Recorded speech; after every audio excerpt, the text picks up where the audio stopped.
الحمد لله رب العالمين وصلوات ربي وسلامه على نبينا وحبيبنا محمد وآله ومن والاه. سبحانك اللهم لا علم لنا إلا ما علمتنا إنك أنت العليم الحكيم. علمنا ما ينفعنا وانفعنا بما علمتنا وزدنا علما واجعلنا من الذين يستمعون القول فيتبعون أحسنه. أما بعد، أحباب الكرام، السلام عليكم ورحمة الله وبركاته. Nous remercions Allah subhanahu wa ta'ala, la paix d'Allah, également sa salutation.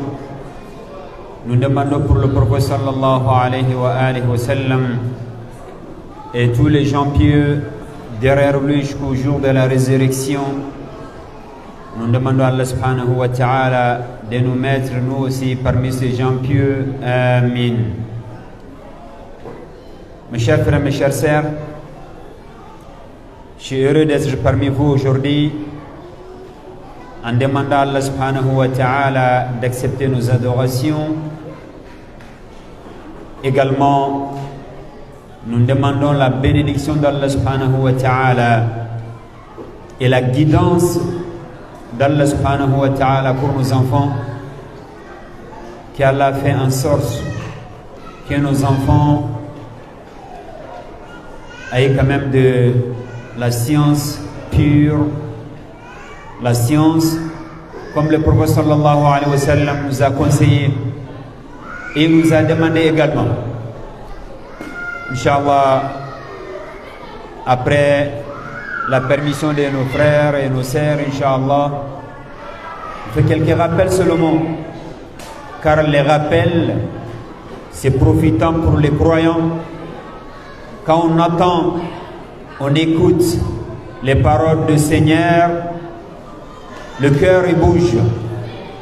Le cœur, il sait qu'on a dit quelque chose. C'est pour cela c'est très important. Si on écoute ou on entend les paroles d'Allah, surtout il faut réagir directement. Il faut écouter attentivement. Car dans les Coran ou dans les hadiths du prophète sallallahu alayhi wa sallam, s'il parle, c'est un des choses. Soit il nous demande des choses, des recommandations ou les interdictions. Et c'est important aussi pour un croyant ou une croyante d'être attentive si à la parole d'Allah subhanahu wa ta'ala. Inch'Allah, quelques rappels qui concernent, je vais essayer de débuter par le respect des parents. Les parents ici, chacun de nous, on a des parents. On a des parents également. Les enfants, on doit être attentifs. Les enfants, on doit regarder notre avenir, mais ça passe par les parents. Si on dit l'avenir des enfants, ça passe par les parents, après celle du Seigneur subhanahu wa ta'ala.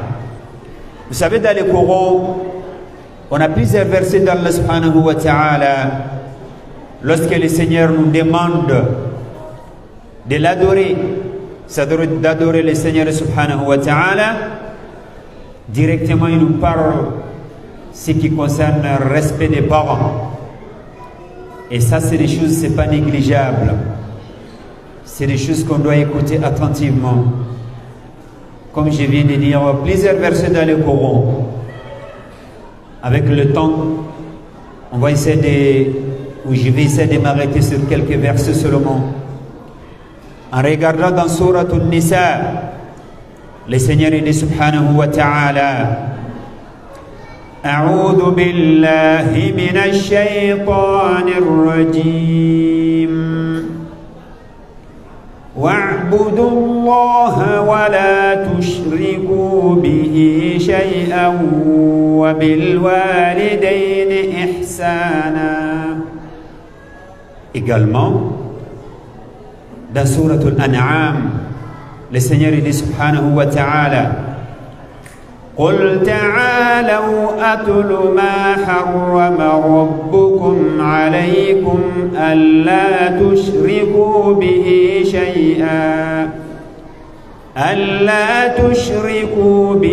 شيئا وبالوالدين إحسانا. Ensuite, dans Sourate Al-Isra, وَقَضَى رَبُّكَ أَلَّا تَعْبُدُوا إِلَّا إِيَّاهُ وَبِالْوَالِدَيْنِ إِحْسَانًا. Ne serait-ce d'écouter ces 3 versets, mes chers frères, mes chères sœurs, on arrive à comprendre beaucoup de choses. Ce n'est pas uniquement ces 3 versets. On en a beaucoup de versets dans le Coran. Lorsque le Seigneur nous demande de lui adorer, directement il nous parle vis-à-vis de nos parents. Wabil walidayni ihsana. Chacun de vous ici, si on dit wabil walidayni ihsana, là il faut savoir que le Seigneur nous parle des parents, les 2 parents, qu'on doit faire attention de respecter nos parents, d'obéir nos parents en obéissance du Seigneur subhanahu wa ta'ala. C'est pour cela dans Sourate Luqman, si on vous parle de Luqman, ça vous savez, il a donné le meilleur conseil aussi à son enfant. Si on parle de parents ou l'éducation, on est obligé de passer par Luqman dans le Coran, car c'est le Seigneur subhanahu wa ta'ala qui nous a parlé de lui. Lorsqu'il appelle son enfant, il lui donne la meilleure éducation. Et ça doit être le cas aussi pour les parents qui souhaitent l'avenir propre à leurs enfants. On doit écouter l'histoire de Luqman, également de s'appliquer derrière. On doit obéir le parent. S'il n'y a pas désobéissance du Seigneur, l'obéissance des parents, mes chers frères, mes chères sœurs, c'est le pilier dans la religion. D'être musulman, on est obligé de respecter, d'obéir nos parents, même s'ils ne sont pas musulmans. Vous savez, Asma bint Abi Bakr Siddiq, radiallahu anhum ajma'in, sa mère, elle n'était pas croyante.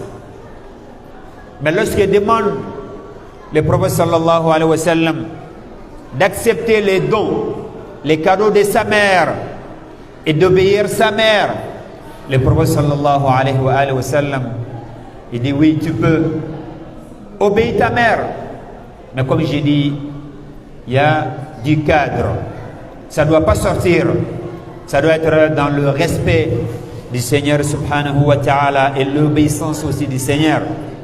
C'est pour cela les enfants, pour réussir dans ce bas monde, la réussite dans ce bas monde, ça passe par l'obéissance du Seigneur sur le chemin du prophète sallallahu alayhi wa sallam, également respect de nos parents.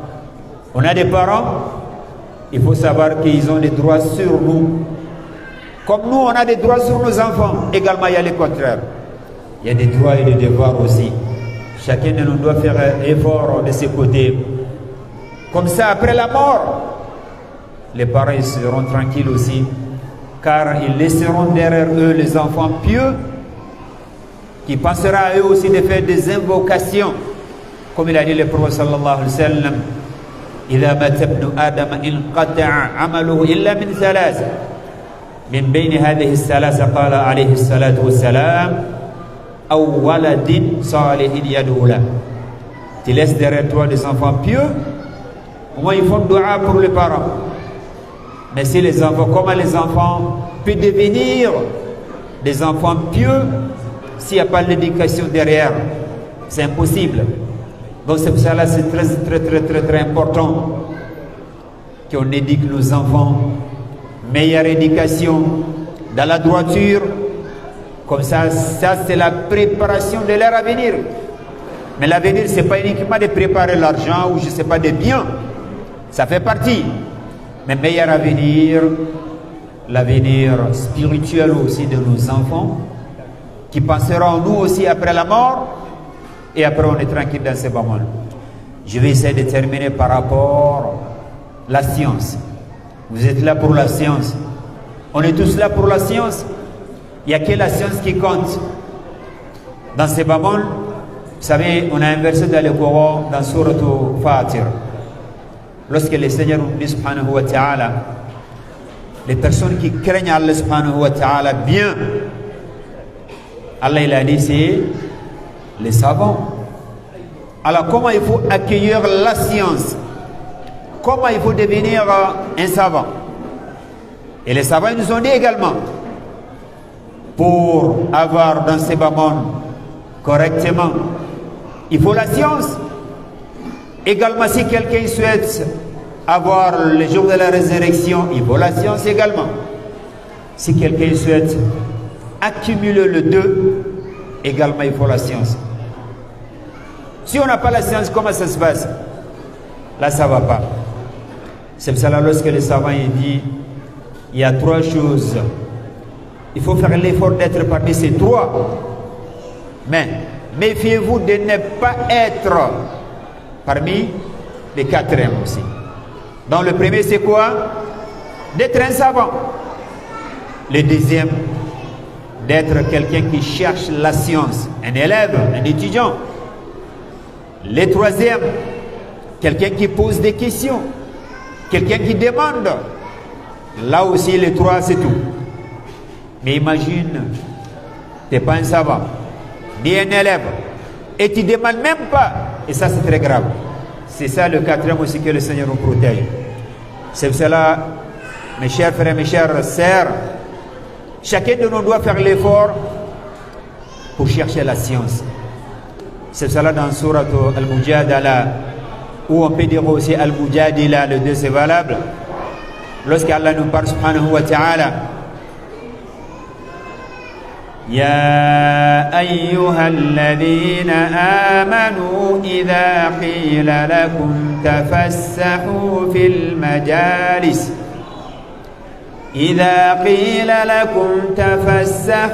المجالس فافسحوا يفسح الله لكم وإذا قيل انشزوا فانشزوا يرفع الله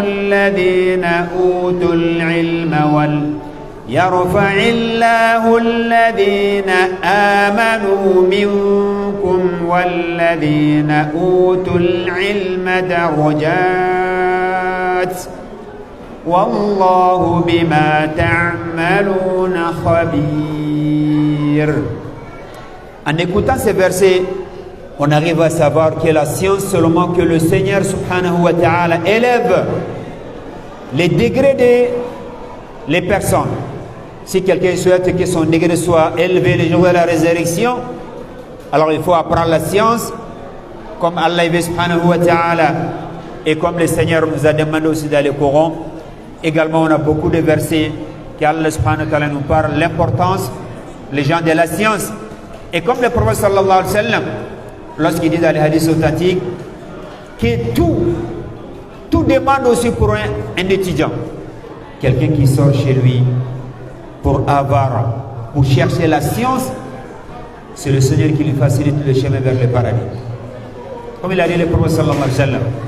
Alors nos enfants, les parents, on doit être fiers de nos enfants, le fait qu'ils sont sur le chemin du prophète sallallahu alayhi wa sallam, le fait qu'ils sont sur le chemin pour accéder au paradis. Et ça, c'est des choses très importantes. Je ne vais pas être plus loin que ça. Je demande qu'Allah subhanahu wa ta'ala accepte nos adorations, bénir nos enfants et de nous faciliter d'être sincères avec nous. Et surtout, on n'oublie pas l'avenir de nos enfants. C'est le fait qu'on envoie nos enfants pour apprendre la religion. Ça, c'est le meilleur avenir. سبحانك اللهم وبحمدك نشهد أن لا إله إلا أنت نستغفرك ونتوب إليك وآخر دعوانا أن الحمد لله رب العالمين والسلام عليكم ورحمة الله وبركاته.